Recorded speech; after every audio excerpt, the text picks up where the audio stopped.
তো আমি তো ভীষণ এক্সাইটেড ছিলাম কখন পৌঁছাবো।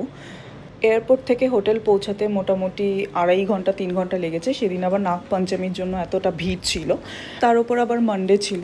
তো যাই হোক, তারপর আমরা হোটেল পৌঁছে গেলাম। মহাকালেশ্বর মন্দির থেকে আমাদের হোটেলটা মোটামুটি 10 মিনিট ডিস্টেন্স ছিল। তারপর ছোট করে আমি একটা রুম ট্যুরের ভিডিও বানিয়ে নিয়েছি।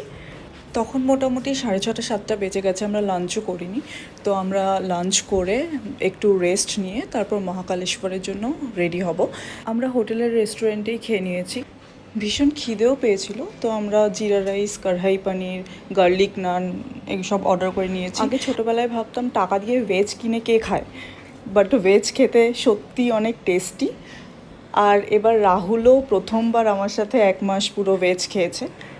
আমি লাইফে ফার্স্ট টাইম একা শাড়ি পরছি। রাহুল হেল্প করেছে আমাকে কুচিটা ধরতে। তো আমি এখন সেজে গুজে পুরো রেডি মহাকালেশ্বর যাওয়ার জন্য। এটা আমাদের দুজনের ফাইনাল লুক। রাহুল এখানকার ডিআইজিকে বলে রেখেছিল আমরা যেন মহাকাল দর্শনটা ঠিক করে করতে পারি, আর এখানে যেটা সব থেকে ইম্পর্ট্যান্ট ভস্ম আরতি সামনে থেকে সুন্দরভাবে যেন করতে পারি। আর এটা আমার জন্য সারপ্রাইজ ছিল যে পুলিশ আমাদেরকে রিসিভ করতে আসবে হোটেল থেকে। তো নেক্সট ভিডিওতে দেখাবো কিভাবে আমরা মহাকাল দর্শন করলাম। টাটা।